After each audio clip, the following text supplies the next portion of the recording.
The year is 1576. The city of Zazzau sits at the crossroads of three worlds: desert to the north, forest kingdoms pressing in from the south, and east to west, the great trans-Saharan caravans, gold, salt, cloth, horses, all of it moving through this one city like blood through a heart. The throne is empty. A brother is dead. The kingmakers have gathered. They do not deliberate long. There is a woman standing in that room. She has spent the last 10 years riding at the front of the cavalry, fighting wars she did not start, turning defeats into victories for a king who inherited a throne that was not built for him. She is 43 years old. She has refused every suitor in the kingdom. She has a reputation that travels faster than any army. The kingmakers call her name Aminatu, daughter of Nikatau, daughter of Bakwa Turunku, leading warrior of Zazzau. You know her as Queen Amina, and what she does next will not make sense to you until you understand what it cost her to get here. Zazzau in the 16th century is not a small thing. It is one of the original 7 Hausa states, the Hausa Bakwai, the civilization that runs across what is now northern Nigeria, a civilization of metalworkers and scholars, traders and warriors. Zazzau sits at the richest junction of all of it. Every road passes through Zazzau. Every road means power. Amina is born here around 1533. Her grandfather is King Sakin no Heir. Her father is Nikatau, and her mother is Bakwa Turunku, not a queen by marriage, a ruler by will, a woman who seized political power in 1536 and built the capital of Zazzau with her own hands. Amina's younger sister is named Zaria. The entire city will one day carry that name. This is the house she grows up in. Power is not abstract here. Power is a room her mother walks into, and the room changes. But the world outside that room is a world at war with itself. The great Songhai Empire is collapsing to the west.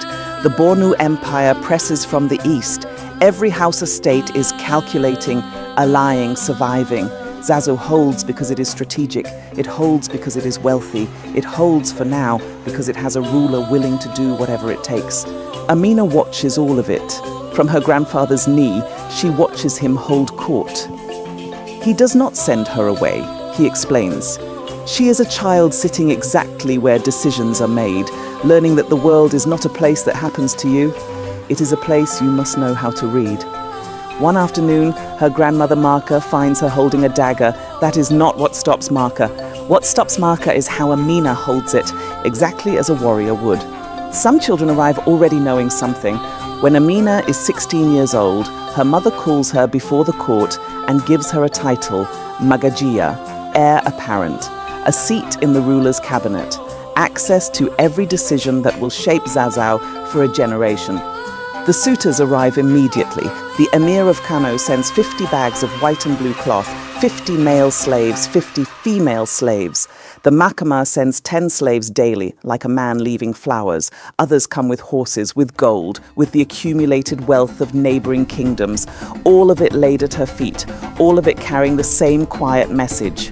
We will make you comfortable if you will make yourself smaller. She refuses every last one of them. Not with a speech, not with an announcement. She simply refuses and goes back to the cavalry. You might be thinking, was she afraid of love? Was she calculating and cold? That would be the easy interpretation. But the truth is more interesting than that. Amina understood something the suitors did not. In the Hausa custom of that era, a woman who married transferred authority to her husband. The title would stay, the power would leave. She had watched her mother govern, watched what it cost, watched what it built. She was not willing to construct the throne and then hand it to someone else the morning after the wedding. Historians call this political strategy. She called it survival. I call it what it actually was, the sovereign calculation. The decision that power, once earned, cannot be divided without being destroyed. So she trained. Every campaign her brother Karama launched after their parents died in 1566, he launched 4. Amina fought in, not beside the army, in it, at the front. The praise songs from that era call her the leading warrior of the cavalry, not ornamental, not symbolic, leading. By the time her brother died in 1576, Amina of Zazzau was the most battle-tested commander in the kingdom. The kingmakers knew exactly what they were appointing. But here is what the history books move past too quickly.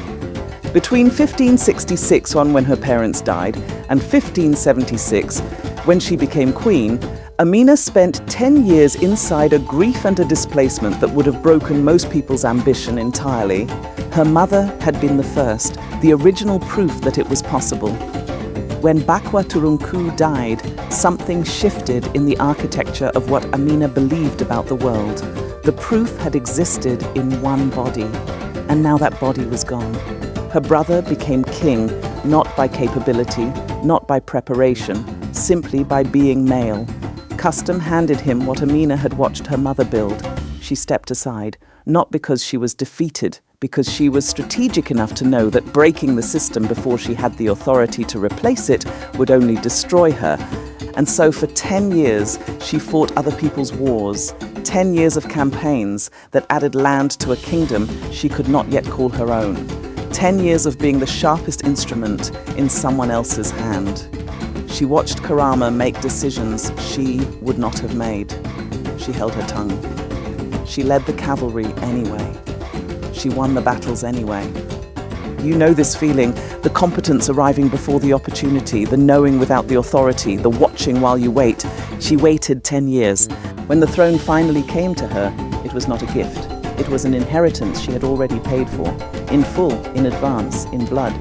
Amina is crowned Saraunia, Queen of Zazzau. She sits in that throne for 3 months. 3 months of sitting still, 3 months of reading the strategic situation, calling her commanders, mapping every pressure point on every border. And then she makes her first public announcement to the people of Zazzau. 4 words: resharpen your weapons. Not a ceremony, not a speech. 4 words carrying the weight of everything she had learned from her grandfather's knee, every lesson about what kept Zazzau alive, every 10 years of watching its vulnerabilities up close. Because here is the strategic reality Amina inherited. Zazzau controlled the crossroads, but controlling the crossroads only worked as long as no neighbouring state could tax, block or redirect the routes that ran through it. The Nupe kingdom pressed from the south, the Kwara Rafa from the east. Kano and Katsina sat to the north, ancient rivals who had grown powerful while Zazzau was still finding its footing. Expansion was not conquest for its own sake. Expansion was the protection of everything her mother had built. The instrument she chose was the one she had spent 40 years mastering. 20,000 foot soldiers, 1,000 cavalry, and one military innovation that would change the nature of warfare in the entire region: iron helmets and chainmail armor forged by the metalworkers of Zazzau issued to her army. 3 months after her coronation, she rode out at the front. She was never not at the front. What follows is 34 years of almost uninterrupted war. This is the part that becomes legend. But the legend misses the texture of what 34 years actually means. It means campaigns in the driving heat of the dry season and the deepening mud of the rains. It means making decisions daily that no one before you has made, because no woman before you has held this precise combination of throne and will and cavalry. The Nupe kingdoms fall, the Kwara Rafa bend, Kano and Katsina, the cities that once sent suitors carrying cloth and 100 slaves as if that were a compliment, begin paying tribute to Zazzau instead. The Kano Chronicle records it precisely. The Sakin Nupe sent 40 eunuchs and 10,000 kola nuts. In her time, the Chronicle says, all the products of the West came to Hausa land. But here is what the campaigns cost beyond the battles. There is no settling. There is no relationship that outlasts the next campaign. She had no husband. She would have no children. She was building something larger than a dynasty. She was building a geography. After every conquered city, she ordered the same thing: build the walls. Earthen fortifications around every settlement she took, high enough to stop an army, deep enough to last. The Hausa people would call them Ganuwar Amina, Amina's walls. They became the architectural standard for every Hausa city-state that followed. Many of them are standing today in northern Nigeria 4 centuries later, long after the kingdom that built them has been renamed and colonized and renamed again. Stone does not negotiate, and in 1573, 3 years before she even took the throne, a Portuguese cartographer named Domingos Teixeira was drawing a map of the known world. In the region of what is now northern Nigeria, he placed a name, Castelo da Mina, the Castle of Amina, a European map maker on the other side of the world, drawing her into his map of reality. She had not yet been crowned, she had not yet launched her campaigns, and already, her name was geography. By the end of Amina's reign, Zazzau was not one of the Hausa states, it was the Hausa state. Its borders had expanded further than they had ever reached, south past the confluence of the Niger and Benue rivers, north to the edge of the desert, east past Kwararafa, west through territories that had never owed tribute to anyone. Its trade routes connected 3 directions of an entire continent. The wealth of neighbouring kingdoms now flowed into the city her mother had built from nothing. Muhammad Bello, the Sultan of Sokoto, writing 2 centuries after her death, described her legacy in his history Ifak al-Maysur. Strange things have happened in the history of the 7 Hausa states, he wrote. And the strangest of all is what God gave to Aminatu, daughter of the ruler of Zazzau. A Muslim scholar in the 19th century, writing about a 16th century queen he had never met, still could not find the ordinary words for what she had done. He reached for the word strange. The subtlety of the historical imagination, you will agree, is overwhelming. Amina died in 1610 at the age of approximately 77 in battle at Atagara, near what is now Ida in present-day Nigeria. Her body was not recovered. She died the way she had lived for 34 years at the front.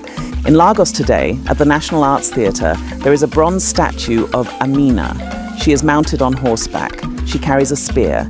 She is not looking at you the way official statues usually look, with the composed stillness of institutionalized memory. She is looking at something ahead of her, something she has not yet reached.